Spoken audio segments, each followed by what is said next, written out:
Throughout my journey with the Lord has really proved himself to be my Redeemer. I've said that before, I'll say it again, like God is my Redeemer. And for me, the Lord has really just proven himself to me as being my father and being a good one. And there's so much that goes with being a good father and who he is, and that is being a protector, someone who keeps you safe, someone who disciplines you and loves you and is gentle with you. And so, like Mel said, there's a million things I could say about it, but he has truly just proven himself to be a good father. God is changing lives just by being who he is. And we are the living proof.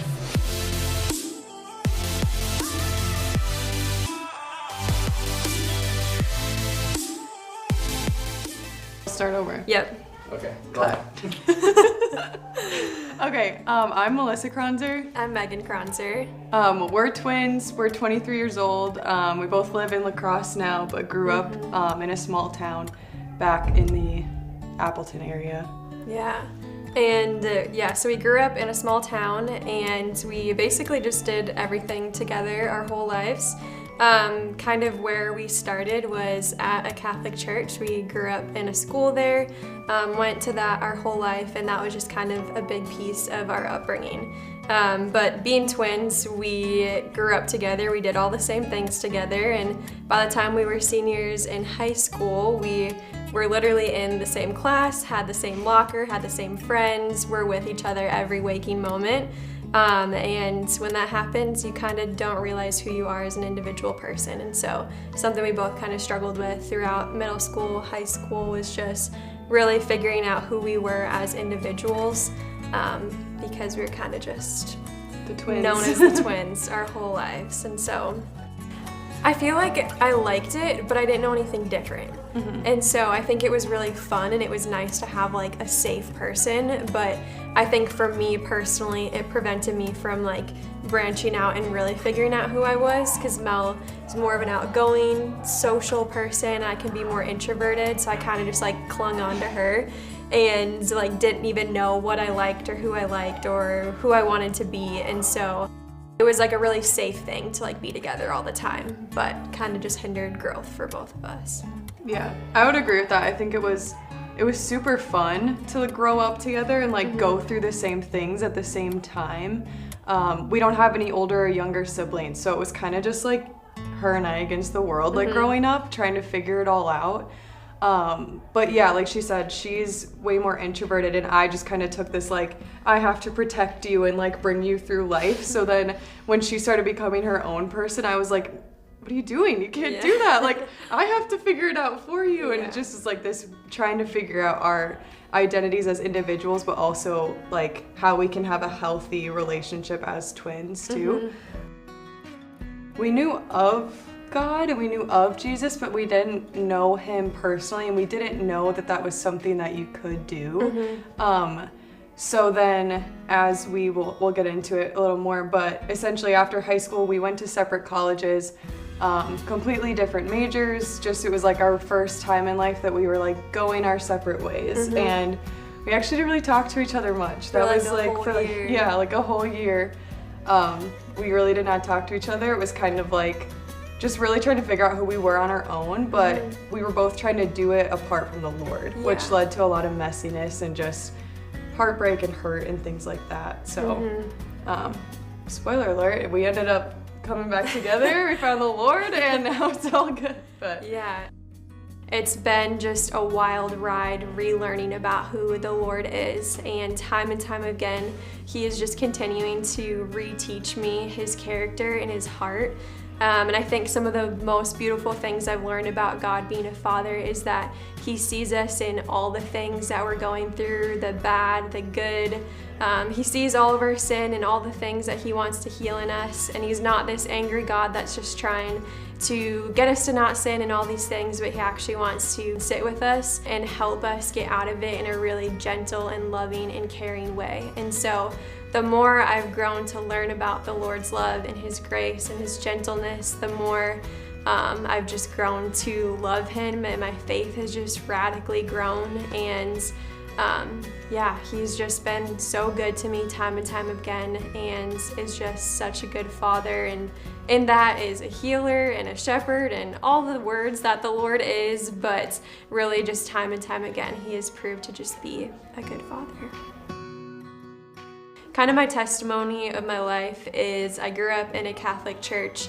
There are some really good and beautiful things about it, but just some of the teachings and the things that I learned really skewed my view of who God was. And instead of realizing that the Lord was a good and loving God and a loving father, I thought of God as someone that was really distant and really absent and really angry and just looking to accuse me of all the things that I was doing wrong, and just to have any excuse to just send me to hell, basically, is what I thought. And so I was terrified of God, and in that led me to live a decently obedient life, but it was never really out of a place of love. It was out of a place of fear of the Lord. Not a healthy one, but that was just kind of my whole life growing up. And to give you a little just background on some of the things going on in my life before I came to know the Lord. In our family, our dad was diagnosed with Parkinson's disease when we were 6 years old. And so he basically was sick our entire lives, and he passed away this last year. But in being sick, the disease really prevented him from being able to be a present father. It fully consumed his mind and his body, and by the time we were in middle school, my sister, my mom, and I were pretty much full-time caretakers of my dad. And so in this, I really had this missing piece my whole life of what a father looked like and what a good father looked like. And my dad was a great dad from everything I can remember until I wasn't that old though. And so I just never really had that example in my life to even begin to see God is that, and just couldn't comprehend that. So by the time I was at the end of high school, going into college, life was pretty hard at home with my dad being sick and some other hard family circumstances that were going on. And so going out to college for me was just kind of a way for me to escape from my life. And I wanted to forget about everyone. I wanted to forget about everything, wanted to make a new name for myself, all the things. And so went off to college, did the whole college thing. I was in the party scene, was in a sorority, was in not the healthiest relationship, all the things you can think of that you would think of a typical college student doing. That is what my life looked like. And it was fun for a few months, but at the same time, there was something just deep in my soul longing for something more and believing that there had to be more to this life than just this emptiness that I'm feeling every single weekend. And so come second semester of college, I was in a pretty low spot mentally, emotionally, physically. Just so many things in my life were unhealthy and were broken, and I felt extremely alone, even in just my dad's illness, and that was just a huge part of my life, and I didn't feel like anyone around me understood it or that I could even share about it. And so there was one day I was in my dorm room and I just was desperate. I genuinely was at the lowest point in my life.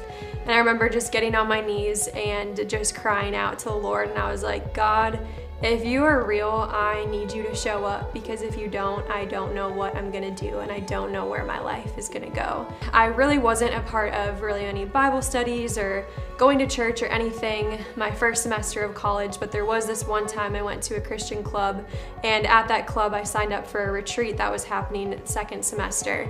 Never went back to the club, completely forgot about it, but that retreat happened to land a few days after I had gotten on my knees crying out to the Lord. And so took a step of faith, went to this retreat, didn't know a single person, drove 6 hours to get there, and when I was there, the Lord just met me in just ridiculously beautiful ways.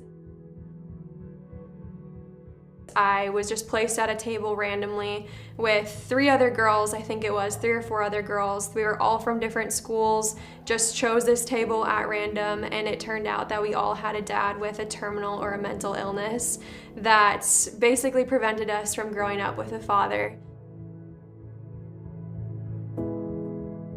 And the Lord just met all of us in that moment by showing us that we weren't alone and showing us that He sees us and cares for us.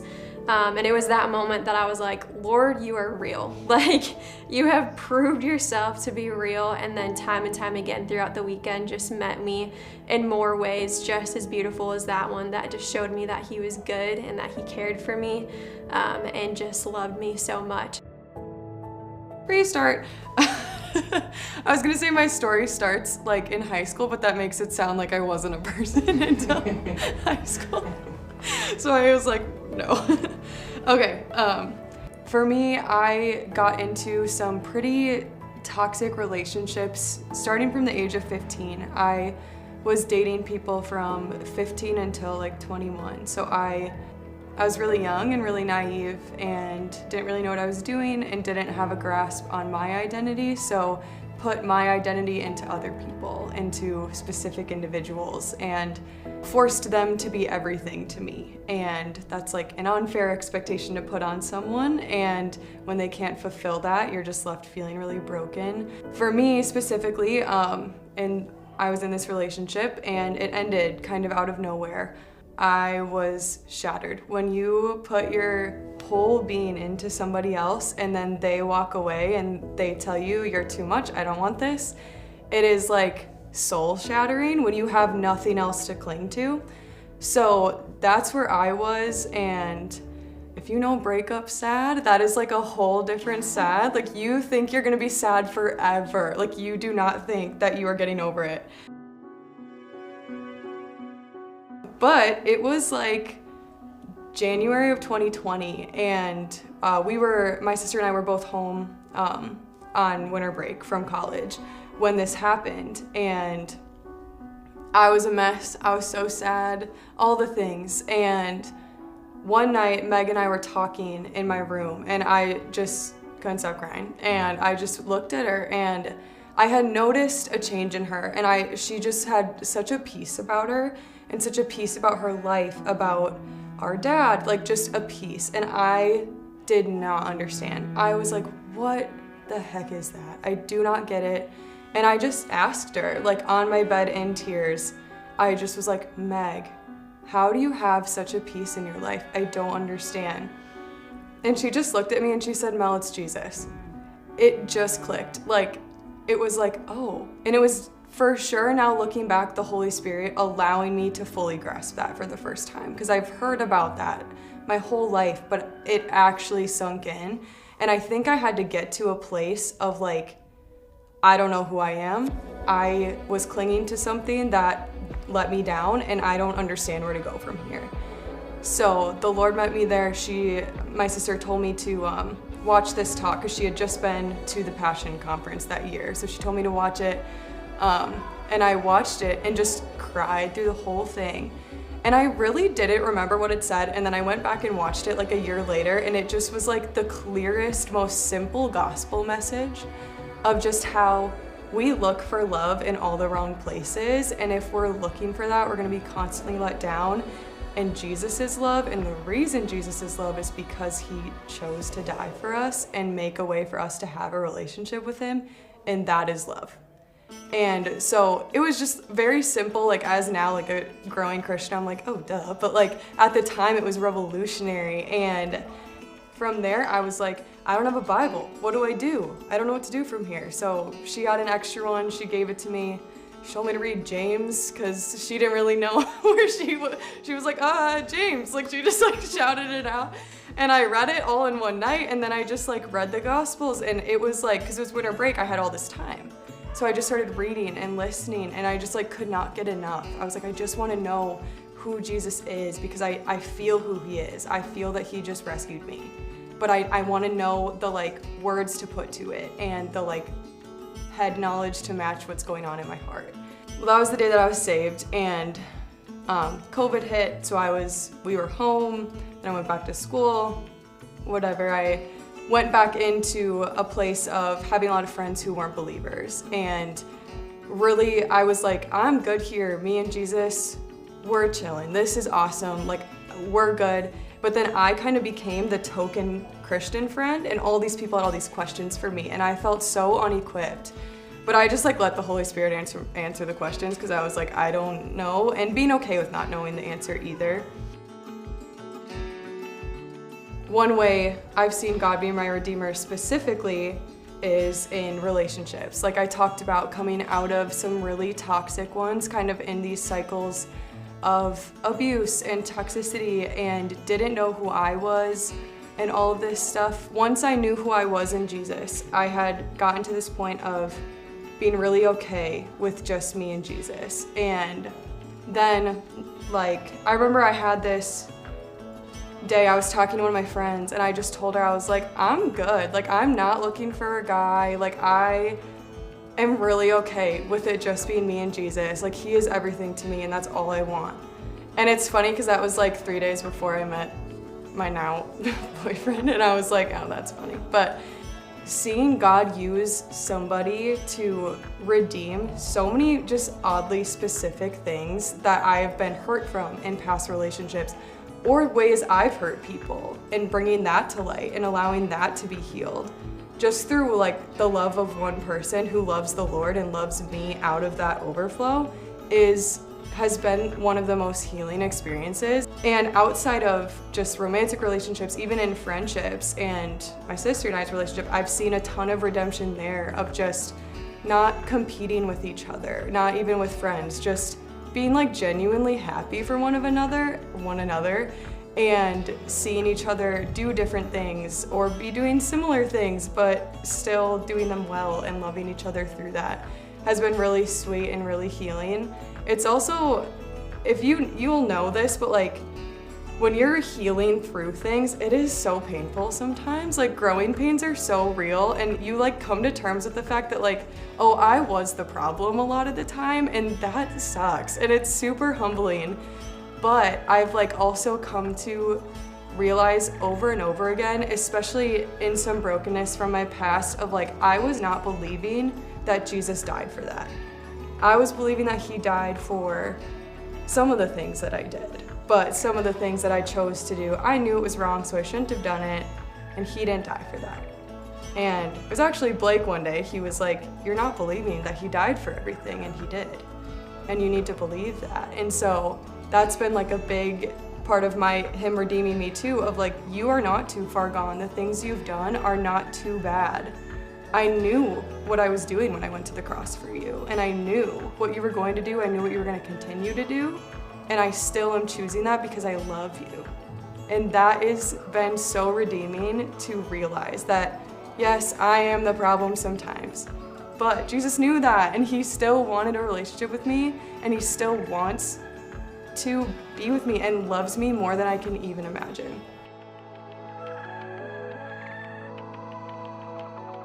The other really massive way I've seen God redeem my life is in my joy. I was a super mean and angry person for a really long time. Like, sorry to all the people who knew me from age like 14 to 17, and probably longer than that, but like was not nice, was mean, was angry, was frustrated at the world, was frustrated about all the bad things, was frustrated about my dad being sick, was just mad, and didn't care about how my anger and my emotions affected other people. Did not care. I thought I had every right to be mad and upset, and that it didn't matter how it was affecting other people. And through that, what I was kind of saying before, like realizing, oh, your emotions affect other people, and like you need to be in control of that. I've learned now that Jesus brings so much joy and hope, and it's not because the bad things go away. I haven't had less struggles or less hard things happen now that I'm a Christian.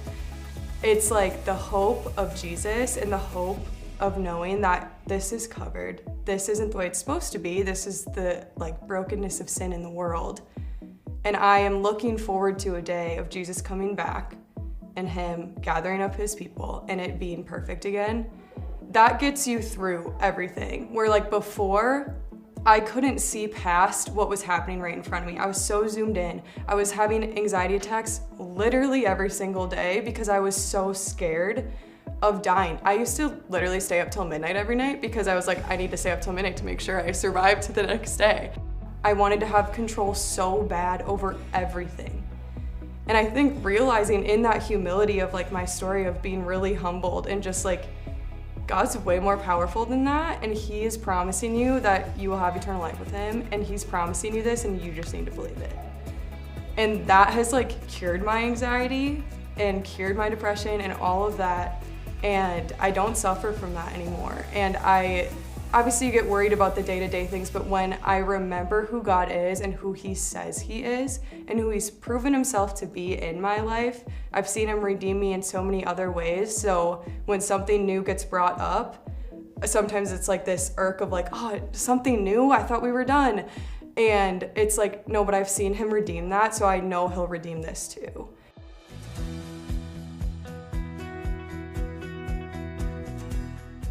I think when we're really honest with ourselves, like our souls crave Jesus and crave this thing that's bigger than us to save us from the things we see in this world and the things we've experienced. We're all like searching for healing in some way, and we see it a lot in the world of like self-healing and things like that. It's a very popular thing, and I think it's just so important to recognize that like the one who created us is the one who's going to redeem us, and nothing else is going to do that.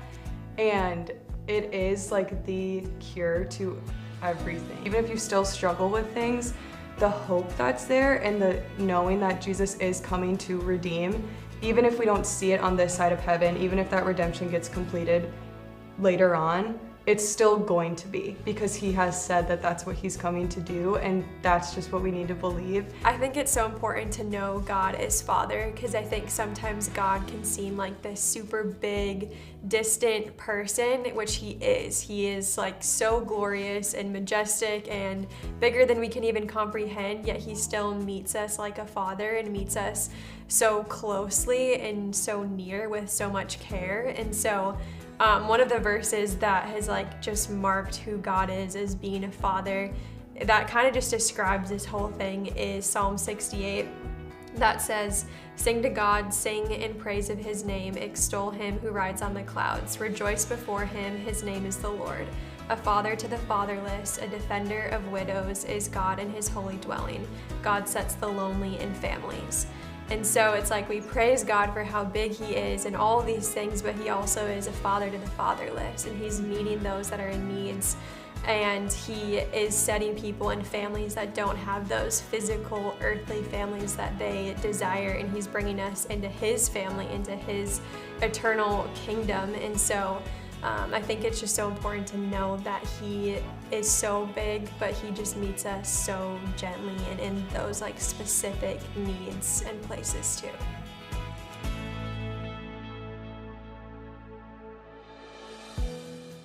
Our family, we're the only believers in our immediate family, so we go into that together a lot of the time. But I think our family has seen us grow and change a ton, and it's led to a lot of conversations and them noticing the difference in us and being willing to hear us out. And we've also seen a ton of like growth and beauty come from our family in the past couple of years, even though we've gone through some really hard stuff, especially with like losing our dad this year. I think it's cool how Jesus always sent out two people together, and so it's been the most beautiful thing to see how the family dynamic has changed now that the two of us get to go into that space together. And I think it's just produced a lot of boldness and courage in us to go into that space, just feeling like we can be fully ourselves and can encourage each other and pray together and hold each other even higher in that place too, because there's just like accountability there. And so it's been a really sweet thing for our relationship to now get to step in back into that place together. We've gone through our issues as a family, but we keep getting pushed back together, and it's allowed us to really see our family members for who God created them to be. And that's been really healing in our relationship with our family members, of just like, oh, God created them too and loves them.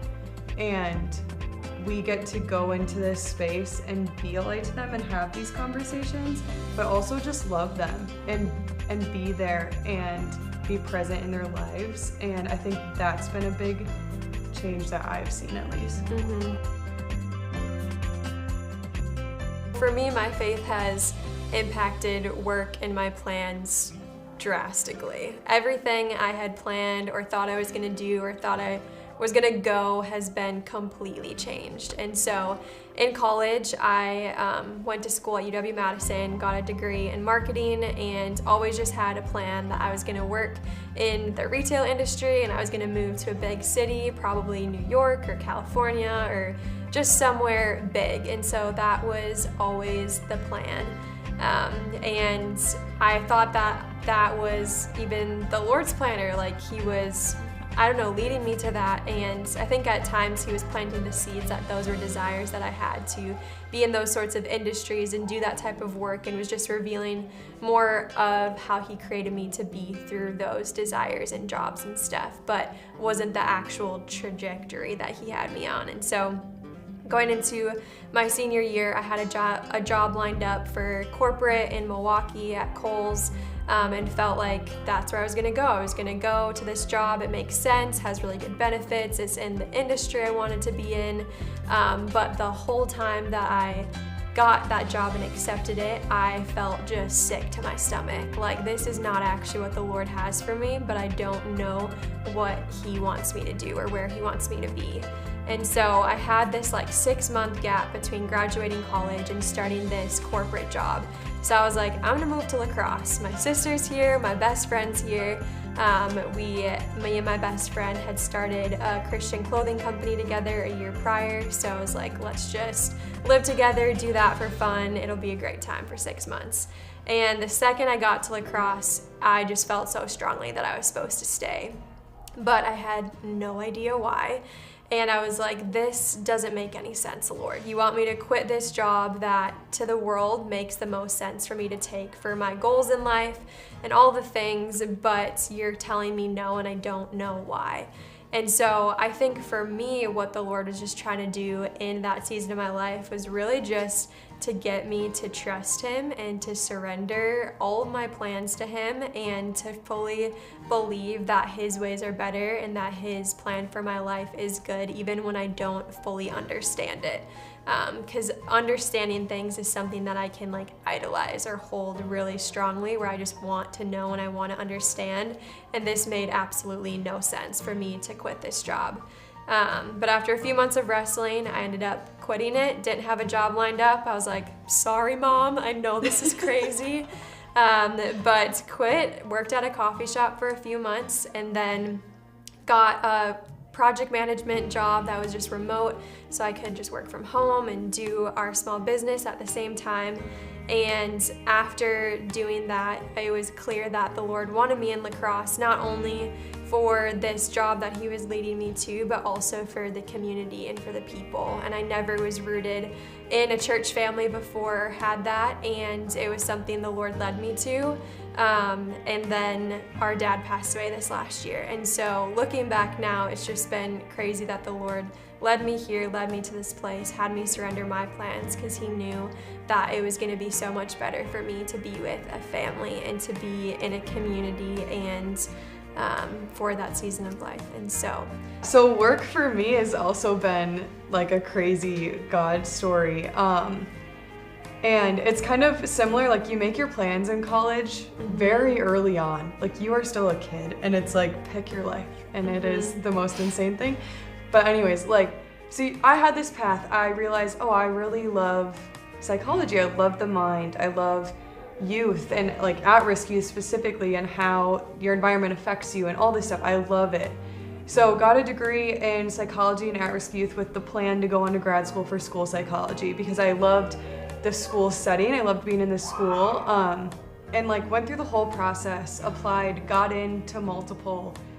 We even went on a trip like all over the country to see these schools.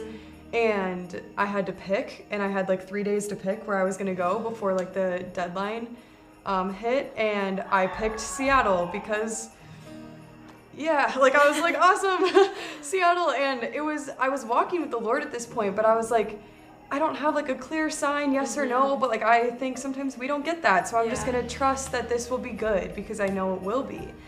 And was like, all right, gonna go. And then it was COVID, so my first semester ended up going online. So it was like August, right before I was supposed to start. I was supposed to start like the next week. And this was the craziest week of my life. I was moving, I was sick, and I had this overwhelming stirring of like, you shouldn't do that. You should not go to grad school. This is not what you should do. And in my head, the Holy Spirit was like, be a teacher. And I was like, hold on a second. What? I was like, what do you mean? And I suffered with it silently for like 3 days, but then it got to the point where it was like so all-consuming that I was like, I have to tell someone. And so I told her, because she's like my voice of reason sometimes of like, you're crazy. Just like, I thought she was gonna tell me like, you're being crazy or just scared, just go. And I told her, and she was like, that makes sense. And I was like, dang it, like you were supposed to tell me just to go, like I'm, whatever. And let some more people in on it, like really prayed. And I finally one day in the car, I was like, God, I think you're telling me I need to stay here. And I think you're telling me I need to be a teacher. But if this is true, I need a job. Like I need a job because again, sorry mom, she's gonna be so mad at me if I just like quit what I'm doing and have nothing lined up. And I prayed that in the car and I just was like, okay God, like I need a job. And from talking to some of my friends, like got connected to someone else, this text comes through 3 days later from one of our friends. Hey, would you want to teach 2nd grade at the Christian school in West Salem? And I said, what? I was like, what do you mean? I was like, I didn't go to school for teaching. Like I didn't think it was a possibility for me to even be a teacher. I had substitute taught and loved it and was like, I don't think I can do that. I don't know. And I just was, and she was like, just talk to them. And I was like, okay. I was like, I have nothing to lose at this point, so I might as well just talk to them. And they called me and we had this phone conversation and they were like, we're looking for a young girl who is like eager to learn, ready to just jump in, has some like psych at-risk background because we have a lot of needs in this classroom. And I was like, okay, God. I was like, oh, all right, that's me, I think. And they were like, you want to come in for an interview tomorrow? And I was like, sure. And I went in for this interview and I walked into the school. The school was a mess. Like if you've ever been to a school like towards the end of summer, it is chaos because everything's everywhere. They're moving classrooms, whatever. It was a mess. And they were like walking me around the building and just talking to me, but it felt so calm and so right. And it shouldn't have because everything was chaos and I was jumping into something that I didn't know how to do and didn't feel prepared for. Like I should not have felt calm at all. I should have like been ready to run. And I just was like, okay. So I did it. I jumped right in and I got hired and literally started teaching like 8 days later, my 22 little 2nd graders. And it's been so cool to see that story play out the way it has. Like my dad passed away and there was like no better place I could have been than in a Christian school surrounded by Christian coworkers who were like, just go home and come back when you need to. We've got your kids. There was like no pressure to be something. They just like took care of it and they took care of me.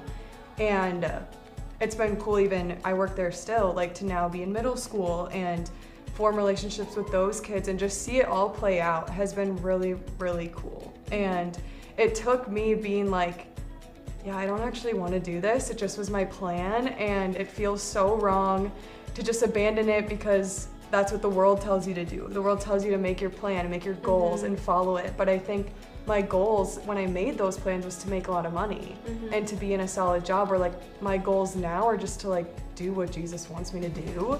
And it doesn't matter what the money looks like. And that is like crazy for the world to understand of like, oh, you're doing this not for the money. And I'm like, not at all actually. And I just like love it. And I think it's just been cool to see that, and it makes me hopeful for the future. Like even you've changed jobs now, like being hopeful for like if I ever get to a point where I feel like I need to change jobs, I've seen the Lord be really faithful in that.